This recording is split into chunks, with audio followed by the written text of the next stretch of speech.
team with a college attitude. I thought that was the greatest experience I could have at the time. I saw you catch a lot of passes at Texas Stadium at that tight end position, do a lot of blocking that made big differences in what the offense was able to do. And yet, as I think back, I wonder to you as a player, what was most special as you recall the memories of the time you spent as a Cowboy at Texas Stadium? Well, first, I think you'd have every guy to indicate this. The times we spent was mostly the camaraderie with the guys. Texas Stadium just happened to bring out the Hollywood in people. Showtime on Sunday. Some of them you never knew they had that was that forward during the course of practice. But the teams that we played on and the environment of the stadium it's progressively got more and more user-friendly for fans. And fans had a better time. I would suspect fans had a better time than most time than the players did when it maybe changed out there in the stands. But the people that we had to watch us play, I think we had the best fans in the country. They came to Texas Stadium, and just a little bit off track, and also the Texas Stadium has always been a great landmark for this particular Metroplex area. And I indicated to some other people before that one of the things that most people on the airplane in the process of landing would want to know, where's Texas Stadium? Everybody's looking out the window to find out where that landmark is. Most people, some of them had been there before. Others was wishing they would be there before, and others was hoping that they get a chance to participate and come and see the facility and watch the Cowboys play.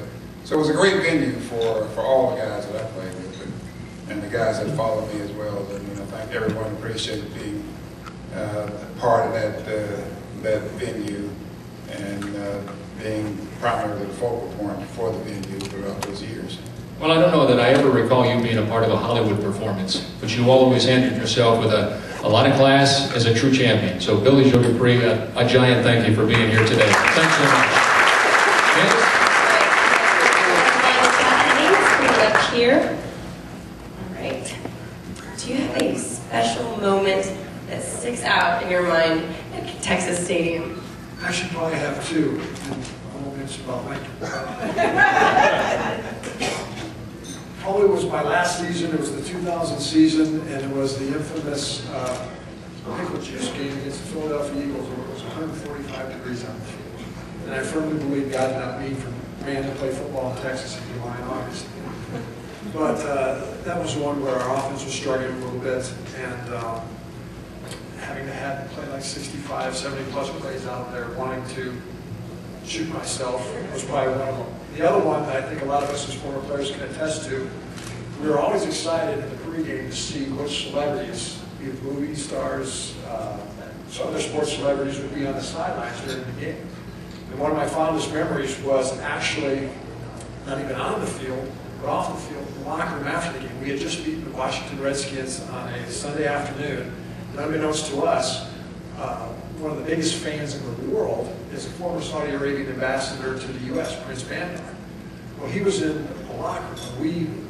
A lot of us guys ran back quick to get up that tunnel, to get dressed before they allowed the media to come in. And I can remember I'm half dressed, just put my shorts on, feel a tap in my back, turn around, and there's Prince Bandar standing right there. He says, "Chad, how are you?" Now, Prince Bandar is a former F-15 fighter pilot, so he had a special affection to me being a former Air Force pilot. He tapped me on the shoulder and he said, "Chad, how are you? I'd like you to introduce you to my friend." It was Nelson Mandela.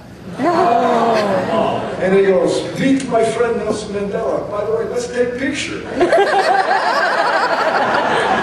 Here I am, half dressed, Prince Bandar and Nelson Mandela.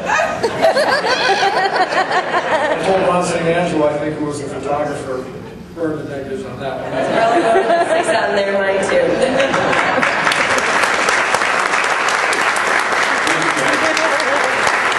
One of the funnest free safeties to ever play the game, Cliff Harris joins us. You think of Cliff Harris and Charlie Waters, and boy, what a tandem that was in the 70s. You were there for that initial game. The reason he was a little late today, and I don't want to embarrass him, but thankfully he wasn't running a route for the Cowboys at Texas Stadium today. He went to the Four Seasons, not to the Marriott, okay? But that's all right. That was in the old playbook, not in this playbook. Okay. Well, you were there for that first game, 71. What do you remember most?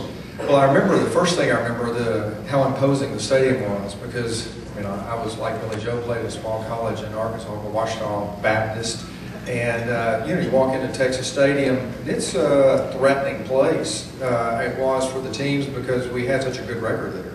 But it was really, to see the hole in the roof, and it was state of the art at the time. And I don't think many people know this. We all know that you were a member of that Team of the Decade in the 70s, and yet he got as many votes, second most votes of anybody for that voting for the Team of the Decade in the NFL in the 1970s. He's the only one of that group, though, that got that many votes that's not in the Pro Football Hall of Fame. Something's wrong someplace, folks. He's also a member of the Ring of Honor. I was going to let him apply. See, I set you up, and then they, okay. Drew is also in that, I was going to mention that because I know he wanted me to, right? He was also on the all-decade team of the 70s, the offensive receiver on that team, and also not in the Hall of Fame, which is a travesty, as well as the Ring of Honor. You want me to say that too?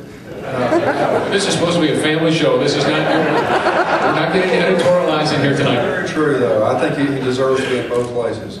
Well, what do you remember most about? You and as I mentioned Charlie Waters, but just you and that incredible team of the 70s. All those great Super Bowls and the tussles with Terry Bradshaw and the Steelers and what have you. What do you remember most about Texas Stadium? Well, I don't want to think about Terry Bradshaw. But he didn't come there very often. That was another city. That's right. Of all things to talk about, Terry Bradshaw put a damper on it. But I remember, I was a punt returner and a kickoff returner in my early career. And one of the things that happens that we never really adjusted to was, if you could imagine being back on a punt and dropping back to catch the punt, and you're in the shadows like you're in a movie theater. Then all of a sudden you're in outside the movie theater in a blast of light, and the ball's coming down, and you've got to catch it. The only thing that was scarier than that was that in an NFC championship game, we were in 8 of them that season, and you've got a wide receiver running down the field, and you guys are in the darkness, and you're running stride for stride. You see the quarterback throw the ball's in the air, and just about the time the ball's going to get there, you're in a bright sunlight again. It's like a blast of light. So there were some anxious moments during that. And Drew was, you got to where you catch by feel, or at least, I just try to throttle the guy. Whatever. But it was a great place, they're great memories. We had, the thing that I remember, the fans were so supportive, and to have the teammates, and you see these guys, they were like brothers again today, and to have, tear down Texas Stadium's like, tearing down some place where you grew up, your home. Go back, and it's, but it's progress. We wouldn't have had the Super Bowl. I'm on the Super Bowl committee with Chad and a few of the other guys here, and we wouldn't have had the next Super Bowl here in Dallas. So it has to be its progress, and Texas is not for standing